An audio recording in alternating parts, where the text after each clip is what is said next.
है कॉमेट्स। कल हमने एस्टेरॉइड्स के बारे में पढ़ा था, हमने मीटियोराइट्स को नहीं पढ़ा। हम कॉमेट्स के बाद पढ़ेंगे। क्यों? क्योंकि कॉमेट्स से ही हम देखते हैं कि मीटियोराइट्स निकलते हैं, मीटियोर्स निकलते हैं जो हमारे अर्थ के एटमॉस्फेयर में आते हैं। आज का हमारा टॉपिक है कॉमेट्स। अब बात करेंगे कि कॉमेट्स होते क्या हैं। देखो, हमने पीछे बात करी थी कि हमारे सन के इर्द गिर्द प्लैनेट्स घूमते हैं। प्लैनेट्स बने होते हैं गैसेस से और कुछ प्लैनेट्स रॉक्स के साथ बने हुए होते हैं। अब बारी आती है हमारे कॉमेट्स की। जो कॉमेट्स होते हैं वो डस्ट के साथ बने हुए होते हैं और आइस के साथ बने हुए। किससे बने होते हैं? डस्ट के साथ, आइस के साथ। अब देखो, डस्ट और आइस, लेकिन ये जमे हुए होंगे। कैसे होंगे? देखो, ऐसा कहा जाता था कि जब हमारा सोलर सिस्टम बन रहा था, तकरीबन 4.6 billion year ago solar system बन रहा था, तो कुछ ये इन्होंने सोलर सिस्टम में हिस्सा नहीं लिया। मतलब ना इनसे प्लैनेट बना, ना कोई एस्टेरॉइड बना, ना कुछ और बना, लेकिन ये अकेले रह गए। उसके बाद क्या हुआ, ये हमारे अंतरिक्ष में रहे और वो ये रिवॉल्व करने शुरू हो गए सन के इर्द गिर्द। अब देखो क्या होता है, हमने देखा था कि प्लैनेट्स भी सन के इर्द गिर्द घूमते हैं, लेकिन उनके सेंटर में सन होता है। कहाँ होता है? सेंटर। लेकिन जब हम कॉमेट्स की बात नहीं, बल्कि एक लास्ट होता है। देखो, अगर ये सन है तो प्लैनेट हमारे ए से इसके इर्द गिर्द घूमेंगे। ये सन सेंटर में रहेगा तो ये प्लैनेट इसके इर्द गिर्द घूम रहा है, प्लैनेट। लेकिन कॉमेट के केस में देखना क्या होता है, अगर ये हमारा सन है तो कॉमेट ऐसे घूमेगा इसके। देख सकते हैं आप, प्लैनेट के केस में सन सेंटर में था और कॉमेट के केस में सन सबसे लास्ट पॉइंट पे है, मतलब आखिरी का बिंदु माना जाता है इसको। देखो, अब शुरुआत कैसे होगी। हमने बोला था कि जो एस्टेरॉइड्स होते हैं वो हमारे एस्टेरॉइड बेल्ट में होते हैं, लेकिन अब सवाल ये है कि जो कॉमेट्स होते हैं वो कहाँ पाए जाते हैं। हम अगर सोलर सिस्टम को देखें, सन आ गया, सन के बाहर प्लैनेट्स आ गए। कितने प्लैनेट होते हैं पूरे? देखो, अगर हमने 8 प्लैनेट बना दिए, सबसे लास्ट वाला प्लैनेट कौन सा है? नेपच्यून। नेपच्यून के बाहर आपको एक लेयर देखने को मिलेगी। ये लेयर आ गई।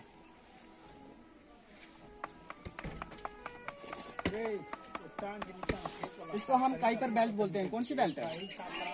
इसकी स्पेलिंग है जमीन के लेवल की। सभी अपनी डायरी पे लिखेंगे। इसको हम काइपर बेल्ट बोलते हैं। ये कहाँ होती है? हमारे आखिरी प्लेनेट के बाहर। ये पूरे सन के चारों ओर होती है और सभी प्लैनेट्स के चारों ओर होती है। इसको काइपर बेल्ट बोलते हैं। इस बेल्ट में हमें रॉक्स मिलेंगे, इसमें गैसेस मिलेंगी, इसमें हमें आइस मिलेगी। और हमने देखा कि गैसेस, आइस और डस्ट से ही हमारा कॉमेट्स बनता है। अब क्या क्वेश्चन है कि सिर्फ काइपर बेल्ट में ही हमें ये मिलेंगे कॉमेट्स? नहीं। अब काइपर बेल्ट जो सबसे सोलर सिस्टम के सबसे बाहर है, इससे भी तकरीबन 40 टाइम दूर एक और बेल्ट मिलेगी हमें, जिसको हम ऑट क्लाउड बोलेंगे। 40 टाइम। इसका नाम है ऊट क्लाउड। देखो, हमने बात की कि हमारे सोलर सिस्टम के बाहर क्या है? काइपर बेल्ट है, और उससे भी 40 टाइम दूर एक आउट क्लाउड है जिसमें ये कॉमेट्स हमें मिलेंगे।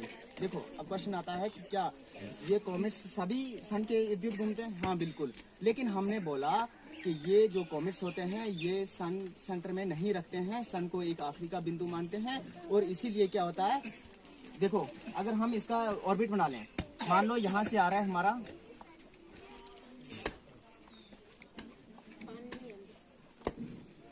देखो ये ऑर्बिट हमने बनाया, ये कॉमेट का ऑर्बिट है। इसमें क्या हुआ कि सन आखिरी में है और ये बहुत दूर कॉमेट्स है। अब देखेंगे कि ये किस तरह से सन के चारों ओर चक्कर लगाता है। देखो, हम अलग से डायग्राम बनाएंगे। देखो, ये आ गया हमारा कॉमेट। हमने अभी बताया कि जो कॉमेट होता है वो डस्ट और आइस का बना होता है। अब ये अगर सन की तरफ जाएगा, देखो ऐसे जाएगा सन की तरफ, तो सन की गर्मी इसको महसूस होगी। गर्मी के कारण क्या होगा? आइस पिघल जाएगी। लेकिन इसके केस में आइस पिघलती नहीं है। आइस डायरेक्ट क्या बनती है? गैस बन जाती है। और इस प्रोसेस को सब्लिमेशन बोलते हैं। एक ऐसा प्रोसेस जिससे सॉलिड फॉर्म से डायरेक्ट गैस फॉर्म बन जाए बिना लिक्विड की फॉर्म से। ये हमने याद रखना है कि इसको सब्लिमेशन कहते हैं। अब सब्लिमेशन क्यों कहते हैं और क्यों होती है?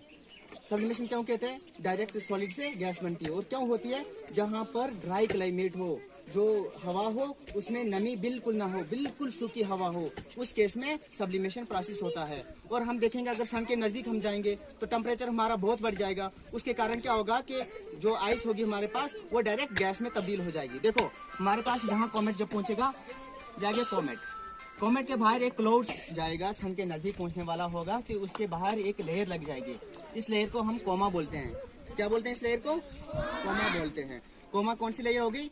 जब हमारा कॉमेट सन की तरफ जाएगा और उससे गैस और डस्ट बाहर निकलेंगी। क्यों? क्योंकि सन की हीट के साथ जो आइस होगी हमारी वो डायरेक्ट गैस में तब्दील हो जाएगी और ये बाहर की तरफ जाएगी। हम जाएंगे तो उतना हमारे पास ये कोमा का जो साइज होगा वो बढ़ता जाएगा।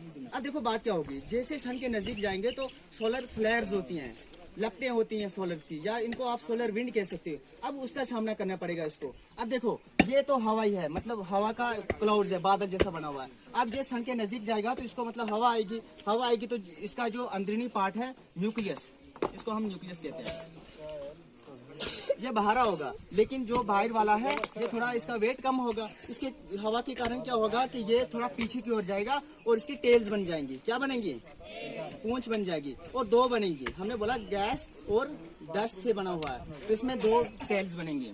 देखो लेकिन आपने याद रखना है कि जब भी ये सन के नज़दीक जाएगा तो इसका हेड आगे होगा, लेकिन जब सन से दूर जाने की कोशिश करेगा तो इसका हेड पीछे की तरफ होगा, टेल आगे आगे चलेगी। देखो आप हम बनाएंगे तो ये इसकी दो टेल्स आ गई, एक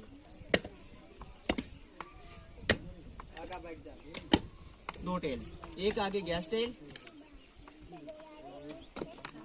दूसरी आगे हमारी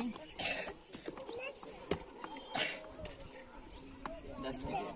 देखो हमने बात करी इसमें दो टेल्स, दो पूंछें होती हैं, एक गैस की होती है एक डस्ट की होती है।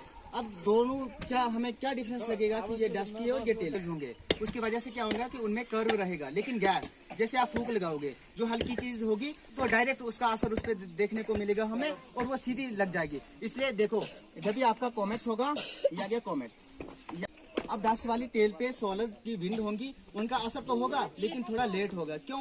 क्योंकि ये थोड़ी लिए हम इनको पहचान सकते हैं, जो थोड़ी टेढ़ी होगी, जो कर्व में होगी वो डस्ट टेल होगी और जो सीधी होगी वो गैस टेल होगी। देखो हमने बात करी जब ये सन को अप्रोच करी, सन की तरफ आ रही तो हेड आगे है और टेल पीछे है। जब ये यहाँ पहुँच जाएंगी तो टेल इस तरफ हो जाएंगी, इस तरफ। जैसे यहाँ पहुंचेगी तो इसकी टेल इस तरफ हो जाएगी पीछे, मतलब ये सन की तरफ हेड करेंगी और टेल उसके पीछे। लेकिन जब आगे जाएंगी तो ये हेड रहेगा सन की तरफ और टेल ऐसे रहेंगी। याद रखना आपने, जब सन के नजदीक आएगा कॉमेट्स तो उसका हेड सन की तरफ होगा और जो टेल होंगी वो दूसरी तरफ होंगी। लेकिन जब ये कॉमेट्स काइपर बेल्ट में पाए जाते हैं, आप लोगों को पता है जो हमने अभी पढ़ा कि कॉमेट्स कहाँ पाए जाते हैं, कौन सी दो जगह के बारे में मैंने आपको बताया, कौन बताएगा? काइपर बेल्ट और ऊट क्लाउड, दो जगह हमारे कॉमेट्स पाए जाते हैं। देखो अब हमने इतना से डिस्कवरी नहीं हुई थी, अच्छे से साइंटिफिकली प्रूव नहीं हुआ था।